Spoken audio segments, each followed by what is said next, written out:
We're going to talk to David Kurten, leader of the Heritage Party. David, a very good morning to you. Welcome to the show.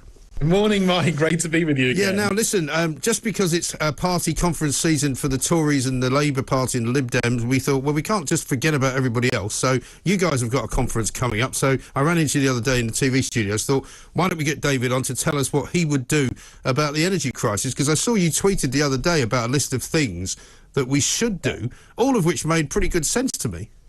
Yeah, thank you. I mean, this is the big thing facing a lot of people. I mean, people are like being appalled at the cultural degradation that we had in the country over the last decade, but now it's really hitting the fan economically as well. And one of the biggest things is the net zero policy that the government has got, but most of the other main political parties are following suit with this climate alarmism. And what we've had over the last 7 or 8 years is a dismantling of our energy system. They closed down 11 out of 14 coal power stations, which is terrible, with no foresight as to what's going to happen when that energy just isn't there. And they haven't replaced it with nuclear.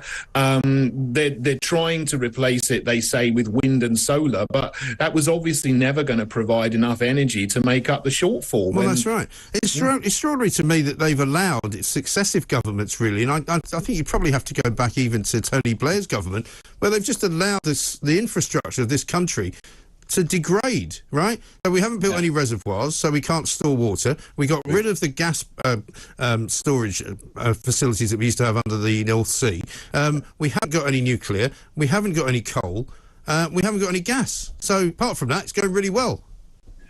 Right. I mean, we should be able to be self-sufficient in this country. And the fact that we're not, it's just an indictment on all of the governments over the last 25 years, as you say. It doesn't matter what colour they are. No. They've run the country down. I mean, it's absolutely terrible. I mean, one of the first things you should do is make sure that your infrastructure stays in place to provide the basics needs that things you need to survive as people and as businesses, as a nation. But they've let that go. Yeah. I mean, all the other sort of things they've done on the top, I mean, are terrible, but this is your fundamental sort of core of the country has now got hot. So, you know, we need to act really quickly to sort it out, but I don't think they will do, because they're still adhering to this net zero ideology. And they're still locked into the whole Russian-Ukraine thing, because one of the things that I found interesting that you suggested, which some people will find controversial, you say end the sanctions on Russia, de-escalate the Ukraine conflict, and buy Russian gas for winter.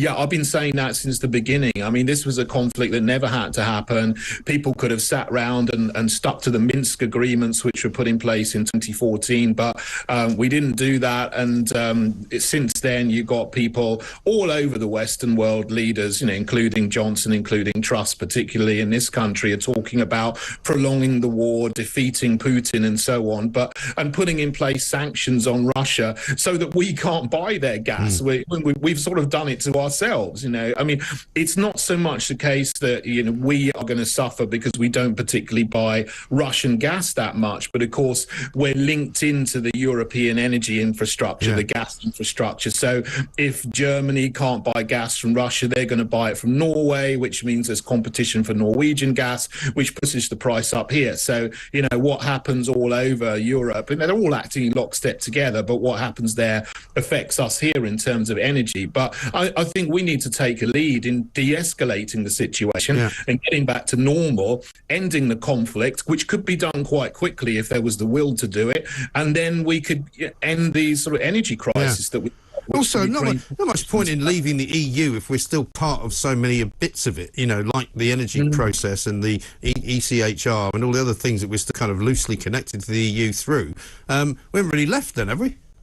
Yeah, well, we left politically, but I mean, this is infrastructure. So, I mean, I think what we should do, we've got loads of gas under the North Sea. We've got loads of gas onshore. We've got loads of coal here as well. We've got oil in the North Sea. We could be completely energy self-sufficient with all the resources we've got. Why are we getting gas and oil out of the North Sea and not using it all here, and then depending on buying electricity from France and buying gas from Norway? It doesn't make any sense. We should have the vision to be self-sufficient. Yeah, absolutely right. Just got about 20 seconds left. Your conference is on the 24th, is it, Saturday? That's right. I'm really looking forward to it. It's our first conference. It's going to be our second birthday as well. I can't believe it's 2 years since we launched, so it's going to be a really great day for people to get together. Great stuff. All right, David, listen, we'll talk to you again for longer next time. Thank you very much indeed. David Kurten, the leader of the Heritage Party, their conference coming up on Saturday the 24th of September.